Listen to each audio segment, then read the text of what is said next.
Assalamualaikum warahmatullahi wabarakatuh. Nahmaduka ya man awdahta lana subulal hidayah wa azahta an basairina ghishawatal ghiwayah wa nusalli wa nusallim ala man arsalahu Allahu bashiran wa nadhiran wa da'iyan ila Allah bi'idnihi wa sirajan munira. Amma ba'du, alhamdulillah pada malam hari ini kita bisa hadir mengikuti kajian kitab Bulughul Maram karya Al-Imam Ibnu Hajar Al-Asqalani, ya, pensyarah kitab Sahih Bukhari. Sahih Bukhari itu kan ada nama kitabnya Fathul Bari, itu Fathul Bari. Jadi itu penulisnya sama dengan penulis kitab Bulughul Maram. Jadi Bulughul Maram ini hadis yang diambil dari kitab-kitab Hindu. Yang kita maksudkan dengan kitab Hindu adalah kitab yang bersanad dari pengarangnya sampai kepada sahabat dan sampai kepada baginda Rasulullah Sallallahu Alaihi Wasallam. Sedangkan kitab Bulughul Maram ini tidak bersanad dia, karena Ibnu Hajar dengan Bukhari nggak ketemu, Ibnu Hajar dengan Muslim juga nggak ketemu, dengan Tirmidzi juga enggak, dengan Nasa'i juga tidak. Jadi putus.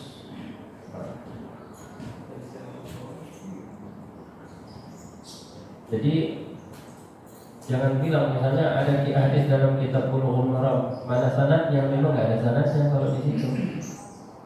Ya, harus dikembalikan dulu ke kitab induknya, ya, ke sumber pengambilannya. Pada pengajian yang lalu kita juga membahas tentang azan. Ya, yang kita bahas tentang azan pada pertemuan yang lalu adalah tentang doa antara adzan dan iqamah, ya. Ad-du'a'u bainal adzani wal iqamati la yuraddu. Doa antara adzan dan iqamah adalah doa yang tidak akan ditolak. Maka pertanyaannya, mana lebih afdal setelah adzan, baca Quran atau doa? Jawabannya yang paling utama adalah doa, karena ada perintah khusus, ya. Justru sebagaimana yang kita katakan, doa setelah sholat yang nggak ada perintah khususnya, ya kan? Tapi kebanyakan orang berdoa setelah sholat, sementara antara adzan dan qomat dia nggak berdoa, padahal ada perintah khususnya. Sama misalnya tengah malam kita bangun, amalan yang paling afdal apa? Sholat tahajud, terus doa dan istighfar. Nah, itu juga baca Quran afdal, bagus, ya. Tapi yang lebih afdal lagi yang ada perintah-perintah khususnya. Nah, pada malam hari ini kita membahas tentang doa setelah adzan, ya. Ada doa khusus setelah adzan, ya. Bukankah kita sudah membaca doa-doa itu selama ini, gitu? Ya.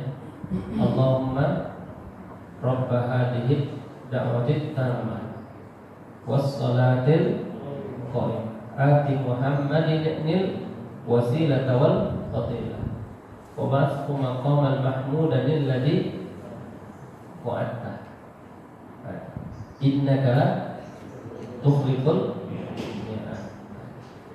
Nanti kita lihat bahwa ternyata kata-kata innaka la tukhliful mi'ad itu, ya, merupakan tambahan dalam hadis, tidak ada dalam hadis itu, ya. Ini teks aslinya ini, Pak. Ini dikeluarkan oleh arba'ah. Arba'ah itu Tirmidzi, Nasa'i, Sunan Tirmidzi, Sunan Nasa'i, Sunan Ibnu Majah, ya, Sunan Abu Dawud. Empat pencatat hadis yang mengeluarkan hadis ini apa itu? Man qala hina yasma'un nida Allahumma rabb hadhihi ad-da'wati tammah was-salatil qa'imah ati Muhammadanil wasilata wal fadilah wa ba'athu maqamal mahmudan alladhi wa'adta. Barang siapa yang mengucapkan ketika mendengar azan Allahumma rabb hadhihi ad-da'wati tammah was-salatil qa'imah ati Muhammadanil wasilata wal fadilah wa ba'athu maqamal mahmudan alladhi wa'adta halal lahu syafa'ati yaumil qiyamah, ya untuk dia syafaatku nanti pada hari kiamat. Ya. Jadi di antara manusia yang paling berpeluang untuk mendapatkan syafaatnya Nabi Muhammad siapa? Orang yang berdoa setelah azan, sebagaimana doa yang warid dalam hadis ini. Nah, sebelum kita lanjutkan, kita mau melihat dulu penilaian hadis. Hadis ini dikeluarkan oleh Abu Dawud, ya, di mana, ya, dalam kitab salat, ya. Kemudian yang kedua Imam Tirmidzi menyebutkan hadis ini juga dalam bukunya nomor 211. Imam Nasai juga menyebutkan, Imam Ibnu Majah juga menyebutkan. Ya, hadis ini juga dikeluarkan oleh Bukhari dalam kitab Adzan bab doa ketika adzan. Sehingga bukan hanya dikeluarkan oleh penulis kitab Sunan. Jemaah yang dimuliakan oleh Allah, ada dua tambahan dalam lafaz bacaan sesudah azan. Ya, lafaz tambahan. Maksudnya tambahan itu apa? Tambahan dari aslinya. Yang aslinya dari Nabi tidak ada. Ya, yang pertama, wad-darajatan rafiyah. Jadi Allahumma rabb hadhihi ad-da'wati tammah was-salatil qa'imah ati Muhammadanil wasilata wal fadilata wad darajatar rafi'ah. Ada enggak? Ada? Ada. Kemudian yang kedua adalah innaka la tukhliful mi'ad. Nah, Ibnu Sunni dalam kitab Al-Yawm wal Lailah, kitab Al-Yawm wal Lailah ini kitab yang bersanad sampai kepada Nabi sallallahu alaihi wasallam, tapi isinya zikir-zikir, ya, bacaan-bacaan. Kata beliau ini tambahan mudraj dan termasuk tambahan yang tidak ada asal usulnya. Tidak ada asal usulnya. Ya. Tambahan ini tidak ada sebagaimana kata Ibnu Hajar dalam kitab Talkhisul Habir namanya.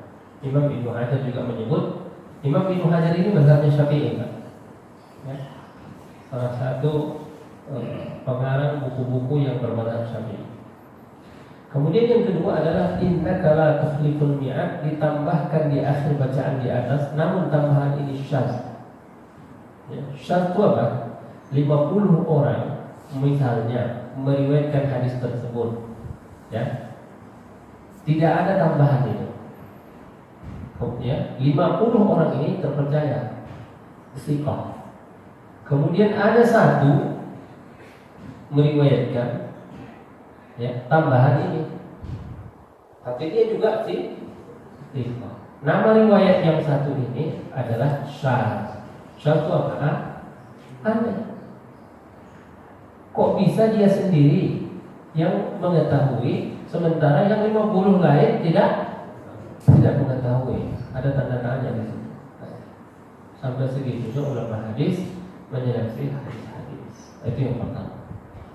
Jadi kalau sudah dikatakan mudraj dan dikatakan itu sebagai tambahan yang tidak ada usul-usulnya, lebih baiklah kita mengikuti yang ada dalilnya. Jadi Allahumma rabb hadhihi ad-da'wati tammah was-salatil qa'imah ati Muhammadanil wasilata wal fadilah.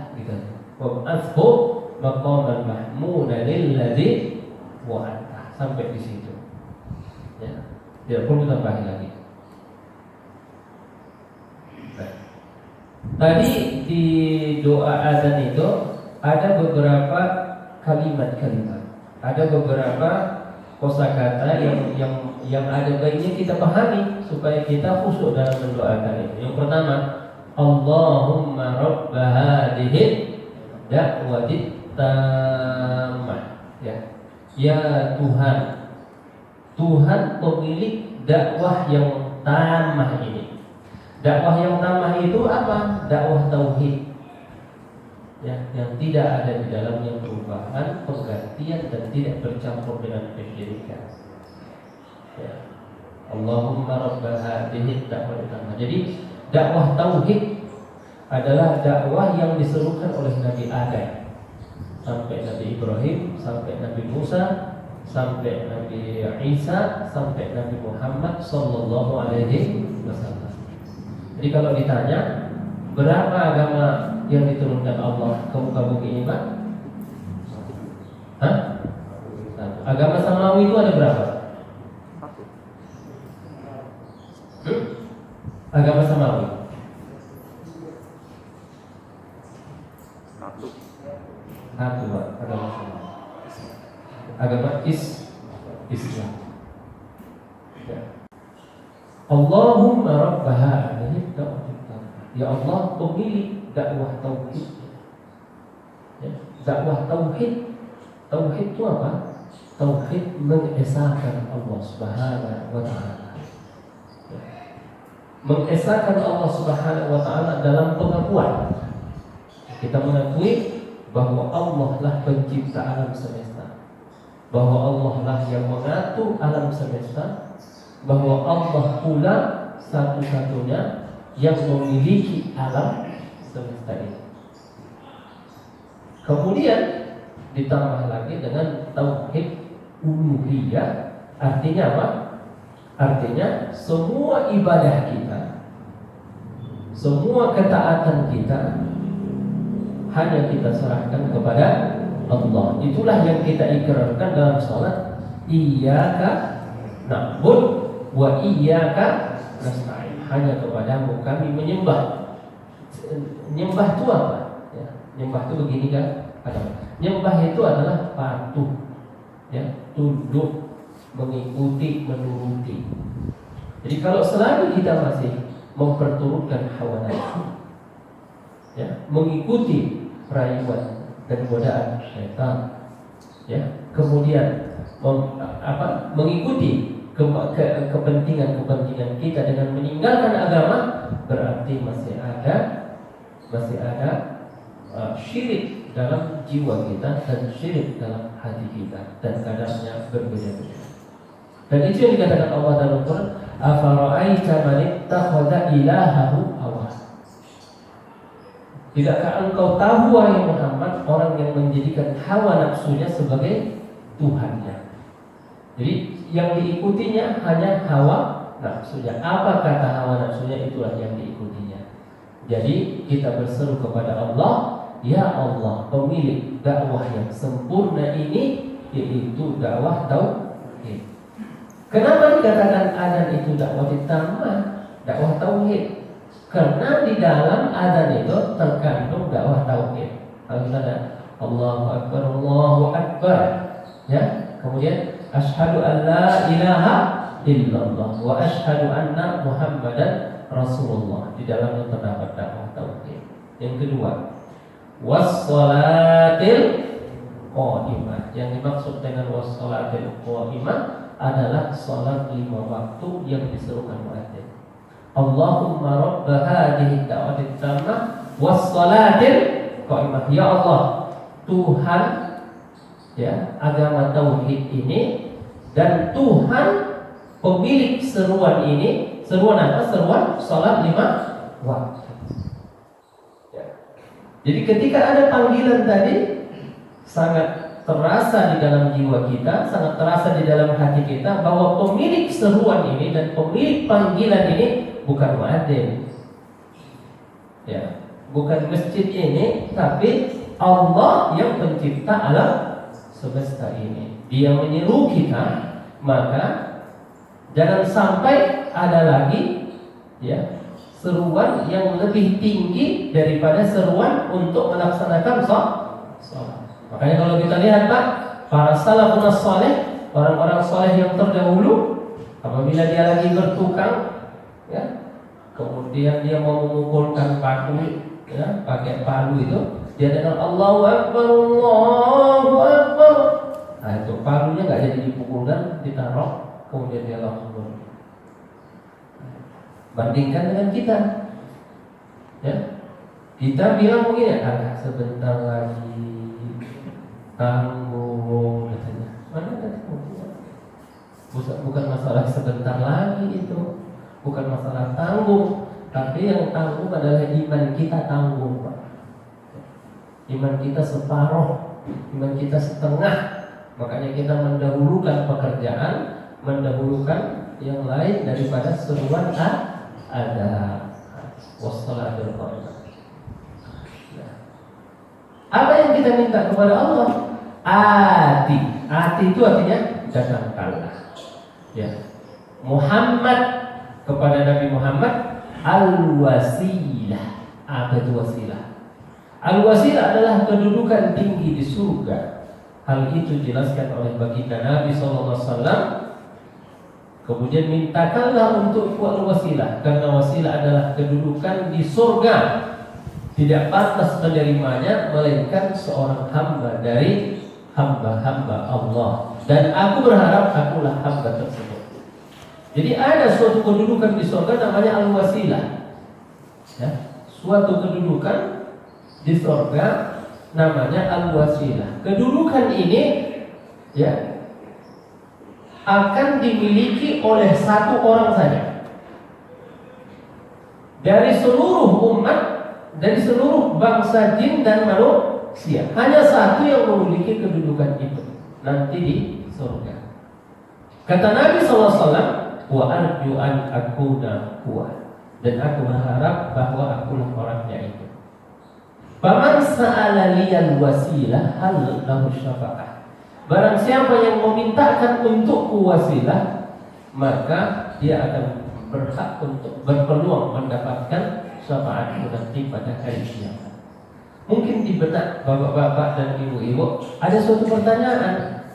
Lah, kalau memang Nabi sudah dapat dan itu adalah haknya Nabi, kenapa lagi umatnya ini disuruh memintakan wasilah kepada Nabi Muhammad?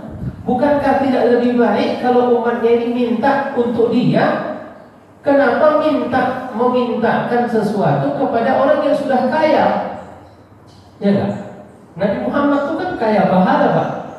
Ya, pahalanya udah banyak, amalnya udah banyak, jihadnya udah banyak, ibadahnya udah banyak, sholat tahajudnya udah banyak. Tapi kenapa kita disuruh memintakan untuk dia? Nah itu pertanyaannya. Allah Rabbana ati Muhammadil wasilah wal fadilah. Sebenarnya bukan karena kita Nabi Muhammad mengharapkan semua ini, tapi adalah justru Bapak dan Ibu sekalian, kalau kita melakukan itu justru kita yang dapat manfaat, ya, kita yang dapat keuntungan, dapat faedah. Faedahnya apa? Allah lahus syafa'ah. Dia adalah salah seorang yang akan mendapatkan syafaat baginda Rasulullah Sallallahu Alaihi Wasallam. Apa itu syafaat? Syafaat itu ada orang dari polis masuk neraka, si fulan masuk neraka, ya, tiba-tiba datang Nabi Muhammad Sallallahu Alaihi Wasallam, ya Allah, aku syafaatkan orang ini, ya, aku syafaatkan orang ini karena dia dulu waktu di dunia sehabis adzan membaca doa Allahumma rabbaha bihid da'watit tammah wassalatil qaimah, dan aku sudah mengatakan barang siapa memintakan untukku wasilah, dia adalah berpeluang mendapatkan syafaat. Insyaallah syafaat itu macam tabungan kita, ya, investasi kita saat kita sangat membutuhkan, di saat kita dalam keadaan genting, maka disitulah datang pertolongan, ya, datanglah bantuan. Itulah dimaksud al-wasilah, ya. Bukan kita yang memberi, ya, tapi justru kitalah yang mendapatkan keuntungan itu. Kemudian ati Muhammadan wasilah, kemudian wal fadilah sama. Wa ba'athu maqaman mahmuda. Ya. Dan berikanlah kepadanya maqaman mahmuda. Di dalam surah Al-Isra itu, asa rabbuka ayyab'atsaka maqaman mahmuda. Wa minal laili fatahajjat bih nafilatan laka asa ayyab'atsaka rabbuka maqaman mahmuda. Ya.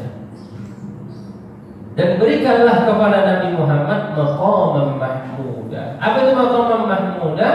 Adalah syafaat yang agung untuk seluruh manusia nanti di padang mahsyar. Yang sebagaimana pernah saya ceritakan, manusia itu berkumpul di padang mahsyar 50.000 sanah, 50.000 tahun. Makanya nanti ketika udah di akhirat ada orang bertanya, kam labistum, berapa lama kamu di dunia? Dia jawab, labisna yawman aw ba'da yawm.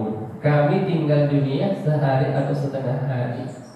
Kenapa? Dibandingkan dengan hari yang sangat panjang ketika dia di akhirat. Seolah-olah di dunia ini hanya sehari saja. Nah, bayangkan Bapak dan Ibu 50.000 tahun. Ya. Yuhsyarun nasu hufatan uratan ghurlan. Manusia dikumpulkan di padang mahsyar hufatan, tidak pakai sendal. Ya. Uratan, telanjang bulan. Ghurlan, tidak disunat. Ya, sampai Aisyah berkata, ya Rasulullah, kalau begitu orang akan saling lihat nanti, malu katanya. Kata Nabi SAW, wahai Aisyah, ya, urusannya lebih besar dari sekedar memikirkan itu. Orang tidak ada lagi waktu dan tidak kepikir lagi untuk saling melihat dengan yang lain. Ya.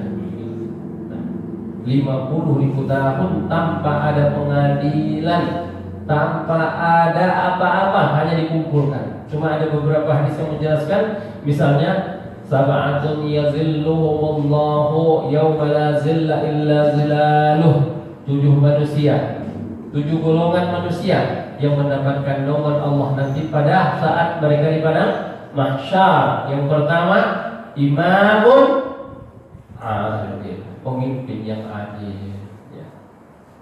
Adil, ya. Adil kepada pekerja, adil kepada pengusaha, adil kepada konglomerat, tapi adil juga lah kepada orang melarat. Jangan timpang. Karena kalau timpang jalannya nanti timpang juga di akhirat. Ya. Wazinu bil qistasil mustaqim. Timbanglah dengan seadil-adilnya. Ya. Kita tidak bisa memenuhi semua keinginan orang. Karena keinginan orang bermacam-macam. Tapi paling tidak berlaku adillah. Kenapa? Wa aqrabu lit-taqwa. Adil itulah yang paling dekat kepada ketakwaan. Makanya kata para orang-orang dulu, al-adlu asasul mulki. Adil itu adalah dasar dan fondasi suatu kekuasaan. Siapapun akan bisa berkuasa sepanjang kekuasaan itu akan berada di tangannya selagi dia berlaku selagi dia berlaku adil. Nah, telah berkumpul 50.000 tahun tadi, manusia pun musyawarah. Kalau begini kita udah gak tahan, kita udah gak kuat lagi, maka mereka pun bersepakat untuk datang kepada Nabi Adam supaya diberikan jalan keluar. Datang kepada Nabi Adam, kata Nabi Adam, ya, saya tidak bisa melakukan, saya tidak bisa memenuhi keinginan kalian karena saya dulu pernah berdosa kepada Allah Subhanahu wa taala. Dosanya apa? Memakan buah khuldi. Tapi datanglah kalian kepada Nabi Nuh. Nabi Nuh juga tidak bisa. Datanglah kalian kepada Nabi Musa. Nabi Musa juga tidak bisa. Datanglah kepada Nabi Ibrahim juga tidak bisa. Datanglah kepada Nabi Isa. Terakhir mereka serahkan kepada Nabi Muhammad sallallahu alaihi wasallam. Ya, Nabi Shallallahu Alaihi Wasallam pun berdoa kepada Allah di bawah arasy, ya, memohon kepada Allah supaya manusia ini diberikan jalan keluar, supaya diadili, yang masuk surga ke surga, yang masuk neraka ke neraka. Akhirnya diadakanlah hisab yang sudah dinanti-nanti dan sudah ditunggu-tunggu manusia beribu tahun, 50.000 tahun lamanya Pak. 50.000 tahun itu bukan waktu yang sangat singkat, itu adalah waktu yang sangat panjang. Kita nanti berkumpul kepada Masya Allah. Nah, sehingga orang-orang pun kagum kepada Nabi Muhammad. Semua memuji Muhammad, ya. Semua senang kepada Nabi Muhammad. Itulah maka disebutkan maqaman mahmudah. Nabi Muhammad lah menjadi penyebab manusia terbebas dengan huru-hara yang ada daripada manusia. Selesai itu Pak ya. Arti apa tadi? Arti Muhammadanil wasilah wal fadilah wa ba'athu maqaman mahmudan alladhi wa'ata innaka la tukhliful mi'ad.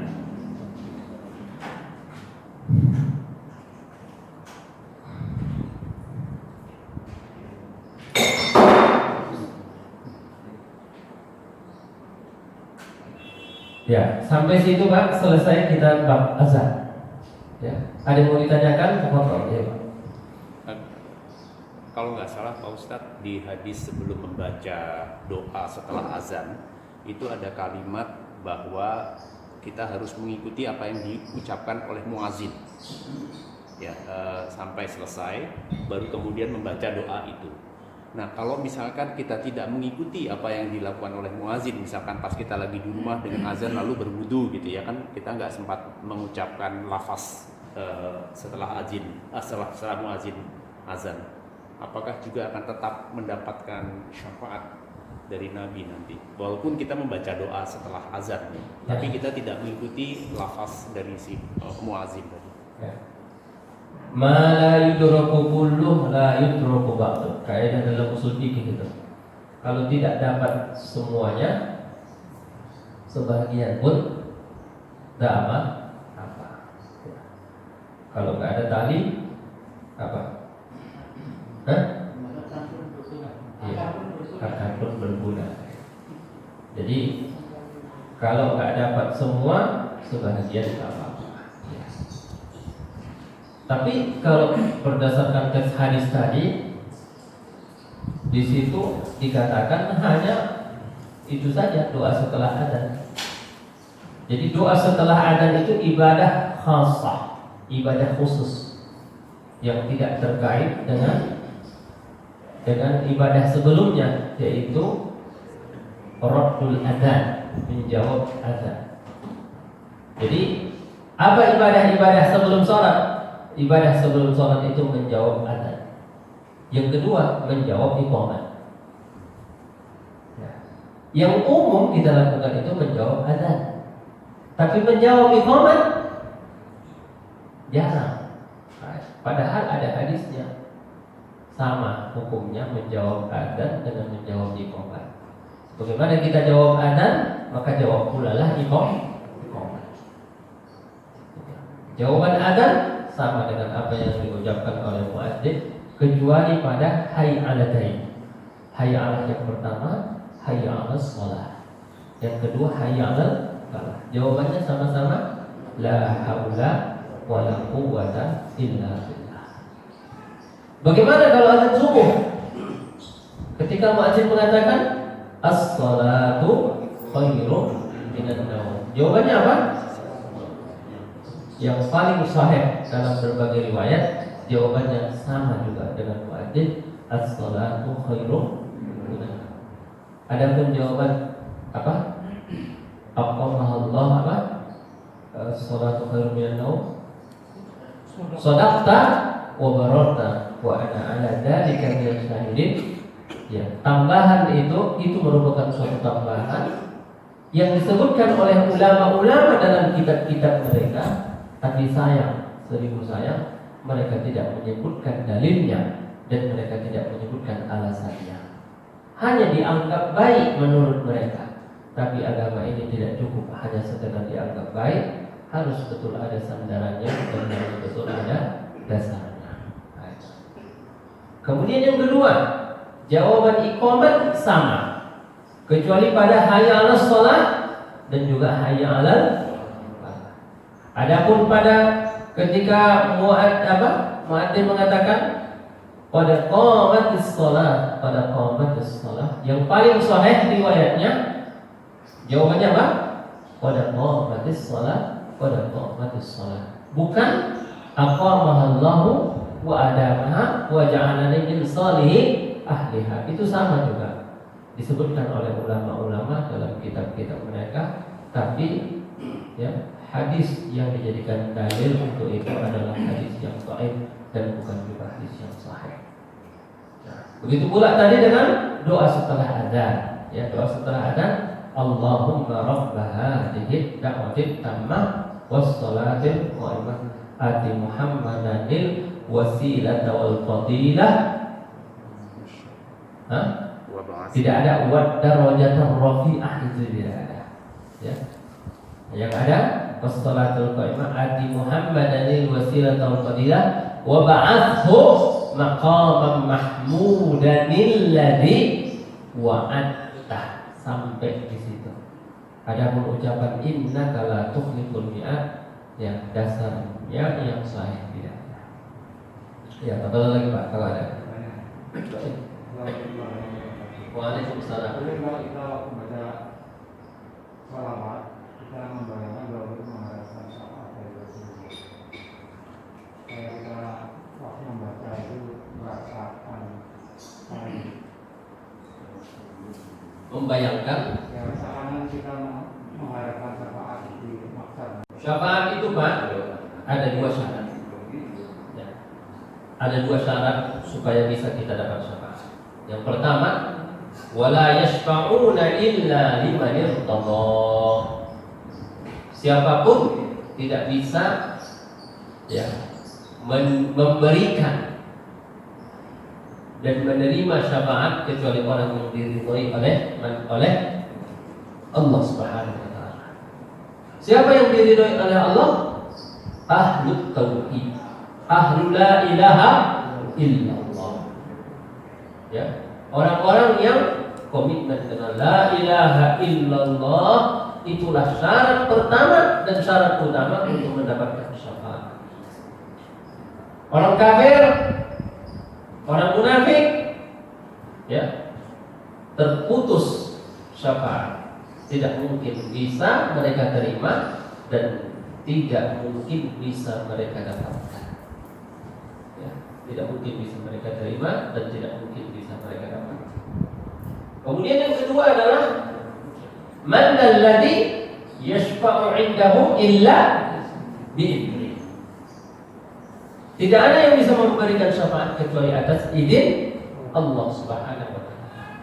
Jadi walaupun ya dijanjikan bahwa kita akan mendapatkan syafaat Nabi Muhammad, tapi jangan minta syafaatnya kepada Nabi Muhammad.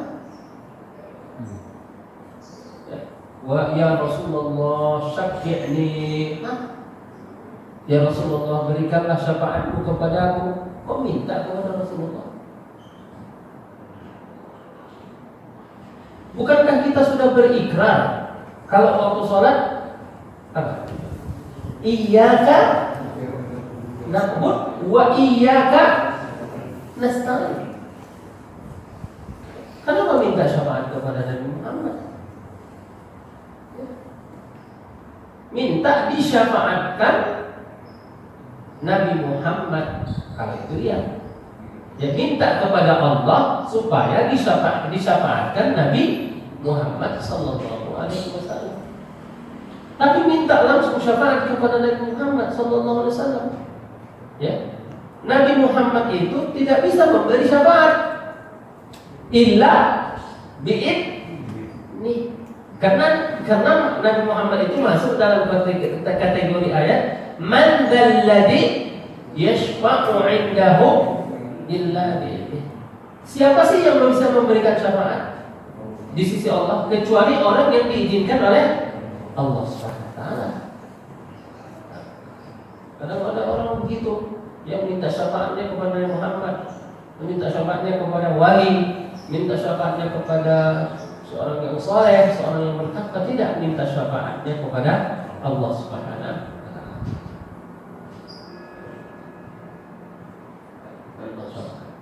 Jadi ketika kita membaca itu, ya biasa saja. Yang kita kalau bisa itu kita pahami makna-makna apa yang kita ucapkan, Pak. Allahumma rabb hadhihi da'wati tammah, ya Allah pemilik seruan tauhid ini, ya. Berarti kita ini termasuk orang-orang yang ikut dengan dakwah tauhid ini, gitu ya. Kemudian yang kedua, was-shalatil qa'imah, pemilik seruan salat 5 waktu. Kemudian ati Muhammadanil wasilah wal fadilah, berikanlah kepada Nabi Muhammad wasilah dan fadilah. Wa ba'athu maqaman mahmudan lati wa'ata, bangkitkan dia nanti mendapatkan maqam mahmudah. Itu yang kita hayati, ya, itu yang kita rasakan, ya. Kalau mau kita tadabburi maknanya itu, ya. Bukan kita meminta syafaatnya kepada Nabi Muhammad sallallahu alaihi wasallam. Karena bagaimanapun tingginya kedudukan Nabi Muhammad, huwa basyarun, huwa basyar, dia adalah manusia. Laisa ilaha, bukan Tuhan. Wa laisa ba'dal ilah, bukan juga separuh Tuhan. Makanya kata orang, tidak manusia setengah dewa, katanya. Syirik itu, Pak, syirik. Enggak ada kabar. Manusia setengah dewa. Ya, dewa itu apa? Artinya Tuhan, bahasa mereka. Skillnya skill dewa, katanya. Itu berlebihan. Apa tuh, Pak? Tentang azan. Ada lagi? Iya.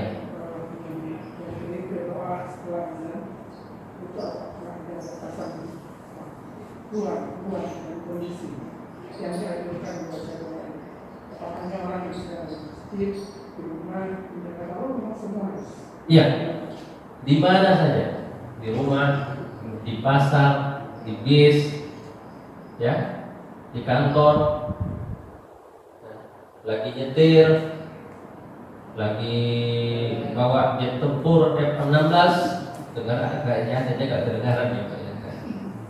Tetap aja, ya, membacakan ini, ya. Cuma kapan dibaca?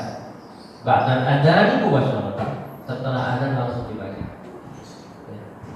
Kalau 1 jam lagi dibaca, udah habis waktunya. Sama dengan sholat tahiyatul masjid. Kapan kita sholat tahiyatul masjid?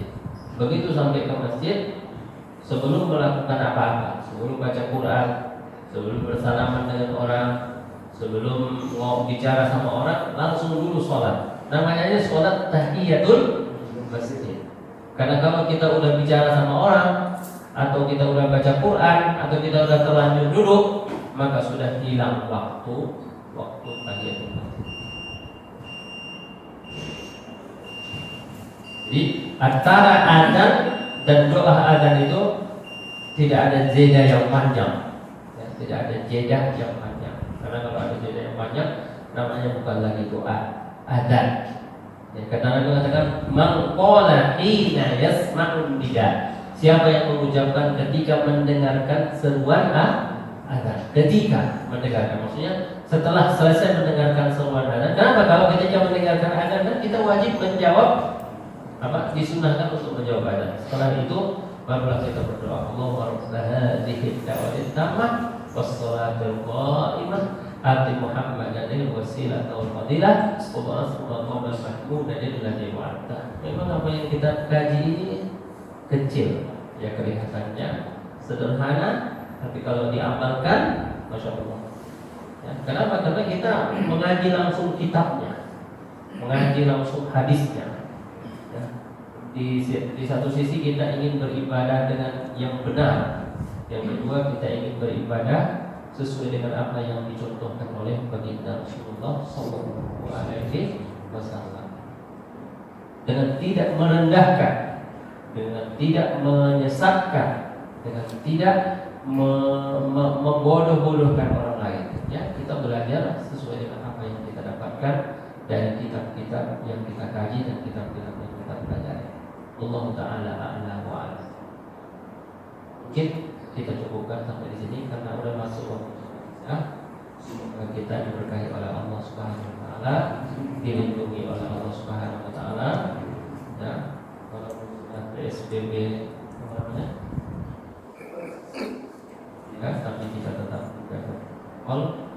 Nah, berusaha hukumnya wajib, tapi mengandalkan usaha hukumnya syirik.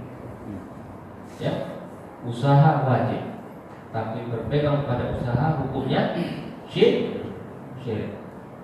Usaha tetaplah usaha, tapi tawakal tetap kepada Allah Subhanahu wa taala. Assalamualaikum warahmatullahi wabarakatuh. Waalaikumsalam.